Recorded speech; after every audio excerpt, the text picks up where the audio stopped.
Hello viewers, আসসালামু আলাইকুম। Welcome জানাচ্ছি আইসিটি ক্লাসে।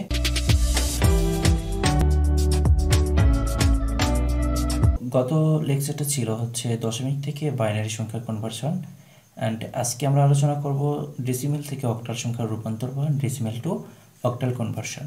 ওকে, সো আমরা কিন্তু একটু আইডেন্টিফাই করে নিই যে decimal two octal conversion. Suppose ধরুন 235 ডেসিমেল ভ্যালু হলে এটা কি করতে হবে? বেস 10 দিয়ে লিখতে হবে, দেন বেস 8। যেমন ডেসিমেল টু অক্টাল কনভার্সন আমরা কিন্তু গত লেকচারে একটা মেথড অ্যাপ্লাই করেছিলাম। ওকে, মেথডের কথা বলেছিলাম যে 10 বেসকে হাইড করা অবস্থায় যদি সংখ্যা এক পাশে এবং অন্য পাশে শুধু বেস বিদ্যমান থাকে বা শুধু বেস থাকে তাহলে সেটা ভাগ প্রক্রিয়া করতে হবে।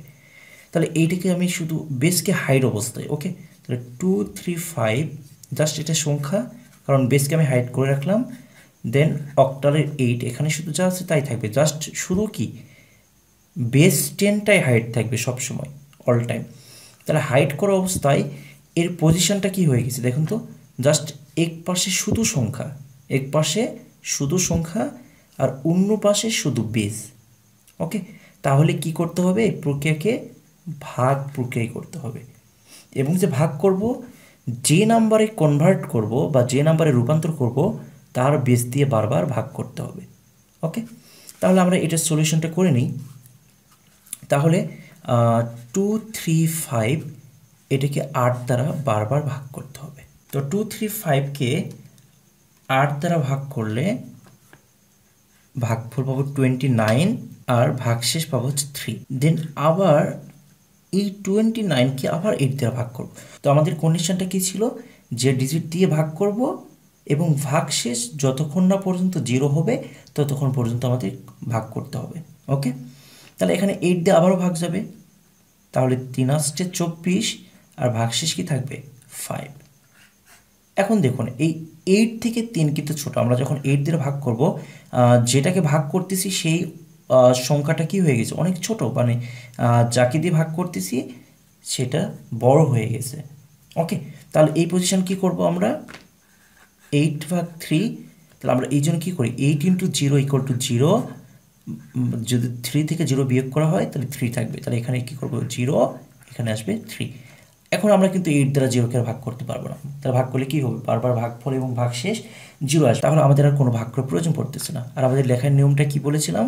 যে এমএসবি থেকে এলএসবি।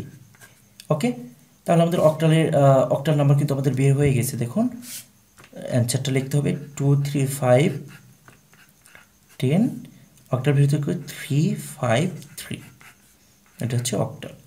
ওকে, সো একটা জিনিস আইডেন্টিফাই করবেন যে যে বেসটা লিখবেন, ওকে, যে বেসটা থাকবে তার সমান বা তার থেকে বড় কোনো অঙ্ক থাকবে না। যেমন এখানে দেখুন বেস 8, তার মানে এখানে কোনো একটা ভ্যালুও 8-এর সমান, মানে 8-এর ইকুয়াল অথবা 8-এর থেকে বেশি আসবে না, মানে এখানে কোনো 8 বা 9 কোনো ডিজিট এখানে আসবে না। ওকে, তো এই জিনিসগুলো আমাদের একটু মনে রাখতে হবে। এখন এটা তো গেল আমাদের পূর্ণ সংখ্যার ক্ষেত্রে। আমরা যদি এটাকে ভগ্নাংশের ক্ষেত্রে যদি বের করতে চাই, সাপোজ ধরুন এখানে 235.45 এইটা 10, এটা 10 টু আমাকে অক্টাল করতে হবে। তো আমাদের সেম প্রসেসে যে আমাদের প্রথমে এই পূর্ণ সংখ্যাকে ভাগ করব, দেন এই ভগ্নাংশকে গুণ করব বারবার, যেমন আমরা বাইনারিতে কনভার্ট করার সময় যে প্রসেসটা অবলম্বন করেছিলাম বা যে প্রসেসটা ফলো করেছিলাম সেইটাই আমরা করব। তারপরে 0.45 এটিকে বারবার কত দ্বারা? এই বেস দ্বারা, মানে যে নাম্বার সিস্টেমে কনভার্ট করবেন তার বেস দ্বারাই বারবার গুণ করতে হবে। কতক্ষণ গুণ করব? যতক্ষণ না 0 আসে। কিন্তু আমরা কি বলেছিলাম যে 3 থেকে 4 বার অথবা 4 থেকে 5 বার গুণ করার পরও যদি 0 না আসে তাহলে আপনারা আর গুণ করবেন না, ওখানে স্টপ করে দেবেন। ওকে, তাহলে আমরা এখানে গুণ করি 0.45 × 8, তাহলে কত আসতেছে? 3.6। তাহলে এখানে 3.6 দেন 0 লেখা যায়। ওকে, তাহলে দেখুন এখানে আমরা কিভাবে লিখতেছি? জাস্ট এখানে পূর্ণাংশ বা পূর্ণ সংখ্যা বা পূর্ণ অংশ আর এখানে ভগ্নাংশ, এই পাশে কি লিখতেছি? ভগ্নাংশ। আবার 8 দ্বারা গুণ করব, 0.60 × 8 কত আসবে? 4.80।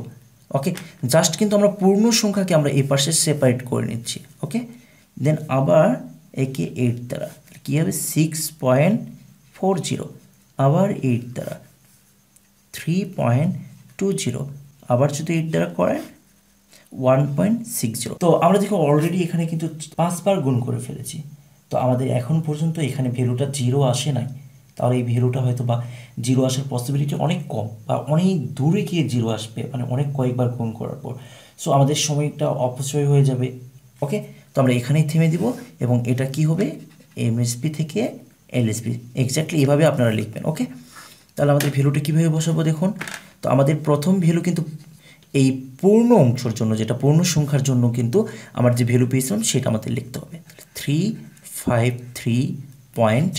এখন দেখুন পয়েন্টটা পয়েন্টেই থাকবে, আর এই ভগ্নাংশর জন্য যে ভ্যালুটা পেয়েছি সেটা আমাদের লিখতে হবে। এখন প্রশ্ন, এটা কি আমরা ব্র্যাকেট দিয়ে ক্লোজ করে দেব? অবশ্যই না, কারণ আপনারা এখানে কিন্তু ভাগশেষটা আমরা 0 করতে পারি নাই, তার মানে এখানে আমরা ডট ডট ডট এইভাবে দিয়ে রেখে দিব। এটা দ্বারা আপনাদের একটা মিনিংফুল অর্থ বোঝায় যে এই অঙ্কটার ভাগ মানে গুণটা করার ফলেও আমরা গুণফলটা 0 আনতে পারি নাই। ভিউয়ার্স, আজকে এত পর্যন্তই ডেসিমেল থেকে অক্টালের কনভারসেশন আশা করি বুঝতে পেরেছেন। তো নেক্সটে আমরা এইটারই আবার ক্যালকুলেশনটা করব হচ্ছে ক্যালকুলেটর দিয়ে, যে ক্যালকুলেটর দিয়ে কীভাবে ডেসিমেল থেকে অক্টাল নাম্বার কনভার্ট করা যায়। ওকে, ভালো থাকুন, সুস্থ থাকুন, আল্লাহ হাফেজ।